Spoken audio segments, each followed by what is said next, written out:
वचन दिया कि वो अपनी पूरी वानर सेना के साथ सीता जी को खोजने में राम की मदद करेंगे।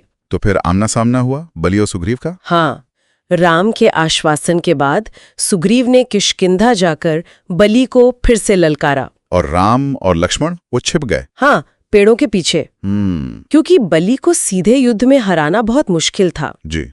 राम ने कहा था कि वो सही समय पर मदद करेंगे। लड़ाई शुरू हुई, दोनों भाई तो बिल्कुल एक जैसे दिखते थे शायद। हाँ बिल्कुल, राम भी पहले भ्रमित हो गए, पहचान नहीं पाए कि कौन सुग्रीव है कौन बलि। ओह, तो फिर क्या हुआ? तब सुग्रीव ने गले में एक फूलों की माला पहन ली निशानी के तौर पर। फिर दोबारा युद्ध हुआ। और इस बार जब दोनों लड़ रहे थे, राम ने पेड़ की ओट से तीर चलाया और वो सीधा बलि को लगा। हाँ, सीधा छाती में। बलि गिर पड़े। गिरते हुए उन्होंने राम को देखा होगा, कुछ कहा? हाँ, ये बहुत मार्मिक क्षण है। बलि ने राम से पूछा, मैंने तुम्हारा क्या बिगाड़ा था? तुम तो धर्म का पालन करने वाले हो, फिर मुझे ऐसे छिपकर क्यों मारा? ये कौन सा न्याय है? ये सवाल तो वाकई सोचने वाला है।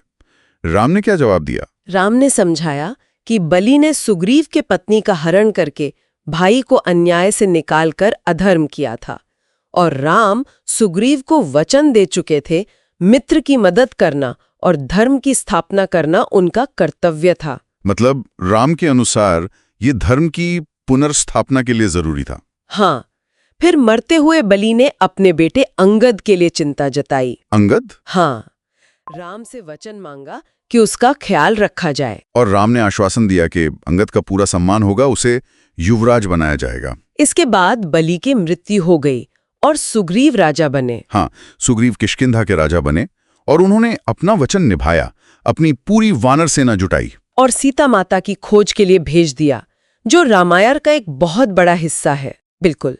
तो ये कहानी देखिए कैसे एक छोटी सी गलतफहमी या कहें कि परिस्थितियों का फेर भाइयों के बीच इतनी बड़ी दरार डाल देता है। हाँ, और इसमें क्रोध, सत्ता का नशा, ये सब भी जुड़ जाता है। और साथ ही ये धर्म, न्याय, वचनबद्धता, इन सब की जटिलताओं को भी सामने लाती है। जैसे राम का हस्तक्षेप, क्या वो पूरी तरह न्याय संगत था? इस पर आज भी बहस होती है। सही कहा।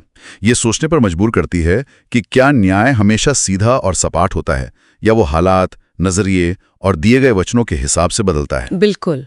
और क्या इस कहानी में बलि और सुग्रीव के भाग्य में कोई और रास्ता मुमकिन था?